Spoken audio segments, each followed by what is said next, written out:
जब टूटने लगे हौसले तो यह याद रखना, बिना मेहनत के हासिल तक तो ताज नहीं होते। ढूंढ लेना अंधेरे में ही मंजिल अपनी, क्योंकि जुगनू कभी रोशनी के मोहताज नहीं होते। दोस्तों नमस्कार, स्वागत है आप सभी का पीएचडी में। तो दोस्तों क्वेश्चन बैंक सीरीज़ का यह 7वां वीडियो है। अगर आपने इससे पहले वाले वीडियो नहीं देखे हैं तो डिस्क्रिप्शन में लिंक दिया गया है। बाकी मैं आप सभी से सपोर्ट चाहूँगा, वीडियो को ज़्यादा से ज़्यादा लाइक कीजिए और शेयर कीजिए। अगर आप पीएचडी से पहली बार जुड़े हैं तो चैनल को सब्सक्राइब कीजिए, साथ ही बेल आइकन को दबा दीजिए ताकि आपको वीडियो अपलोड होने पर नोटिफिकेशन मिल जाए। तो चलिए शुरू करते हैं। दोस्तों यदि आप हिमाचल प्रदेश के किसी भी एग्ज़ाम के लिए टेस्ट सीरीज़ खरीदना चाहते हैं या ज्वाइन करना चाहते हैं तो परीक्षा ऐप लाया है हिमाचल प्रदेश के सभी एग्ज़ामों के लिए टेस्ट सीरीज़। आप इनके ऐप में जा सकते हैं, डिस्क्रिप्शन में लिंक दिया गया है। और हाँ, अगर आप वहां से किसी भी तरह की कोई भी टेस्ट सीरीज़ खरीदते हैं और डिस्काउंट पाना चाहते हैं तो आपको कोड लगाना होगा वहाँ पे PSDHP50। तो इस कोड को लगा के आपको किसी भी टेस्ट सीरीज़ में 50% का डिस्काउंट मिल जाएगा। The address resolution protocol is used for. तो दोस्तों एड्रेस रिजोल्यूशन प्रोटोकॉल ARP का प्रयोग किया जाता है किस लिए?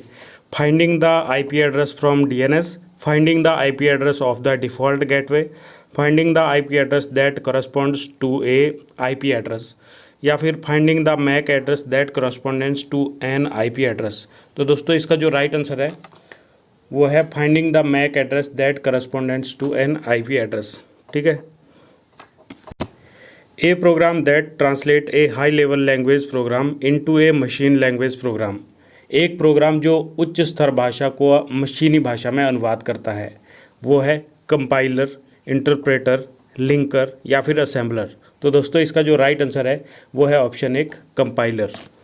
GUI stands for. GUI की फुल फॉर्म क्या होती है? Graphical user interface, greater user interface, graphical union interface या फिर ग्राफिकल यूज़र्स इंटरेस्ट्स। तो दोस्तों इसका जो राइट आंसर है वो है graphical user interface.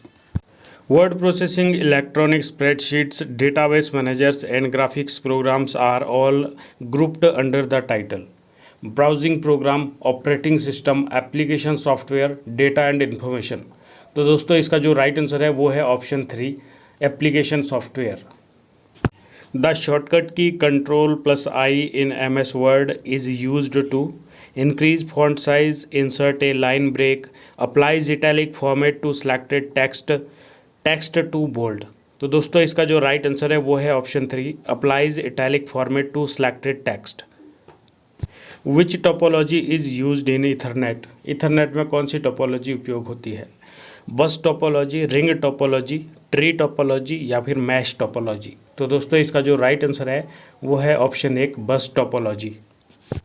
The keywords key that are labeled F1, F2 and so on are called function की, न्यूमेरिक की, टाइपराइटर्स की या फिर स्पेशल की। तो F1, F2 आदि इस तरह की जो कीज़ होती है कीबोर्ड पर, इनको क्या कहा जाता है? तो दोस्तों इसका जो राइट आंसर है वो है फंक्शन की, option 1। What is the full form of GB?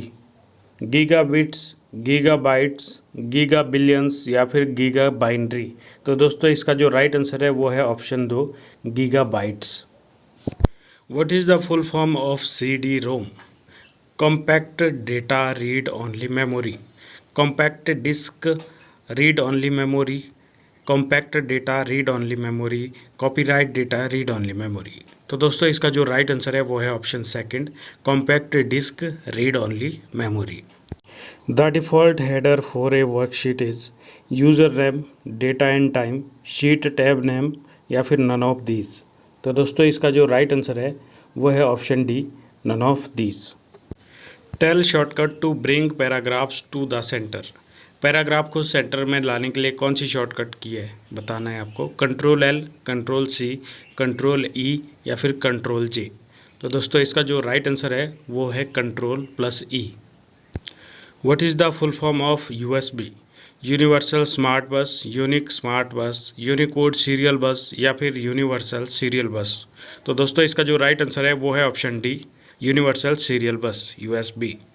Paging is related to the concept of virtual memory, memory allocation, deadlock prevention, memory management scheme. तो दोस्तों इसका जो राइट आंसर है वो है ऑप्शन 4 मेमोरी मैनेजमेंट सिस्टम से जुड़ा है पेजिंग की अवधारणा। Which of the following IP addresses does not change every day? निम्न में से कौन सा आईपी एड्रेस रोज़ नहीं बदलते हैं? Static IP address, dynamic IP address, URL या फिर नन ऑफ दीज। तो दोस्तों इसका जो राइट आंसर है वो है static IP address. Which of the following represents the interval between the time of submission and completion of the job? Through out time, turn around time, waiting time या फिर response time. तो दोस्तों इसका जो right answer है वो है turn around time. वह गैस जो चूने के पानी को दूधिया रंग में परिवर्तित कर देती है। Nitrogen dioxide, carbon monoxide, carbon dioxide या फिर ऑक्सीजन। तो दोस्तों इसका जो राइट आंसर है वो है ऑप्शन 3, कार्बन डाइऑक्साइड। आनुवंशिकता की मूलभूत संरचनात्मक और प्रकार्यात्मक इकाई निम्न है। The basic structural and functional unit of the heredity is नाभिक, न्यूक्लियस, डीएनए या फिर गुणसूत्र, क्रोमोसोम या फिर जीन। तो दोस्तों इसका जो राइट आंसर है वो है ऑप्शन 4, जीन। निम्न में से कौन सी बीमारी वायरस के कारण नहीं होती है?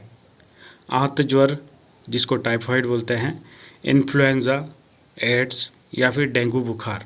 तो दोस्तों इसका जो राइट आंसर है वो है टाइफाइड, आंत ज्वर, जो कि वायरस के कारण नहीं फैलती।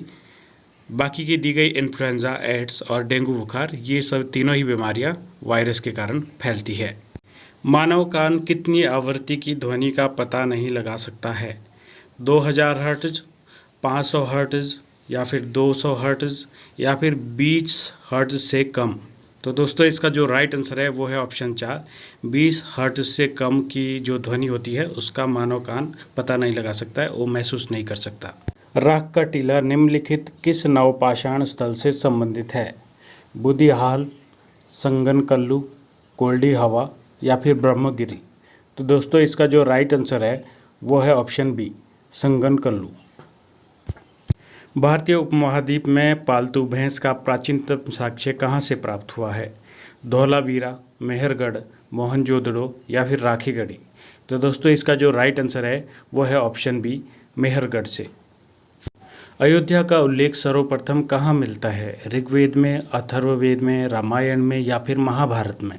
तो दोस्तों इसका जो राइट आंसर है वो है ऑप्शन ए, ऋग्वेद में। ऋग्वैदिक काल में निष्क किस अंग का आभूषण था? कान का, गले का, बाहु का या फिर कलाई का। तो दोस्तों इसका जो राइट आंसर है वो है ऑप्शन 2, गले का।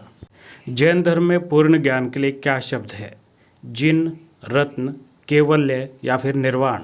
तो दोस्तों इसका जो राइट आंसर है वो है ऑप्शन सी, कैवल्य। त्रिपिटक निम्नलिखित में से किससे संबंधित है? जैनियों से, बौद्धों से, सिखों से या फिर हिंदुओं से। तो दोस्तों इसका जो राइट आंसर है वो है ऑप्शन 2, बौद्धों से। निम्नलिखित में से कौन विशिष्टाद्वैत से संबंधित था? शंकर, माधव, चैतन्य या फिर रामानुज। तो दोस्तों इसका जो राइट आंसर है वो है ऑप्शन डी, रामानुज। अशोककालीन अभिलेख किस लिपि में थे? ब्राह्मी खरोष्टी, ब्राह्मी खरोष्टी यूनानी, ब्राह्मी या फिर ब्राह्मी अरेमाइक खरोष्टी। तो दोस्तों इसका जो राइट आंसर है वो है ऑप्शन 4, ब्राह्मी, अरेमाइक और खरोष्टी लिपि में अशोककालीन अभिलेख लिखे गए थे। सिमुक निम्न में से किस वंश का संस्थापक था? चेर, चोल या फिर पांड्य या फिर सातवाहन। तो दोस्तों इसका जो राइट आंसर है वो है सातवाहन वंश। किस सूफी संत की मान्यता थी कि संगीत ईश्वर के निकट पहुंचने का एक साधन है? मोइनुद्दीन चिश्ती, बाबा फरीद, सैयद मोहम्मद गैसुद्राज या फिर शाह आलम बुखारी। तो दोस्तों इसका जो राइट आंसर है वो है ऑप्शन 1, मोइनुद्दीन चिश्ती। दोस्तों पीएचडी के द्वारा की जा रही यह मेहनत अगर आपको पसंद आ रही है तो वीडियो को ज़रूर लाइक करना और ज़्यादा से ज़्यादा शेयर करना, और अगर आप पहली बार जुड़े थे चैनल से तो चैनल को ज़रूर सब्सक्राइब कर देना। तो आज का आखिरी प्रश्न है दोस्तों, संगीत यंत्र तबला का प्रचलन किसने किया? आदिल शाह ने, अमीर खुसरो ने, तानसेन ने या फिर बीजू बावरा ने। तो दोस्तों इसका जो राइट आंसर है वो है ऑप्शन बी, अमीर खुसरो ने। तो ये क्वेश्चन ऐसे भी पूछा जाता है कि तबले की खोज किसने की, तो वो है अमीर खुसरो।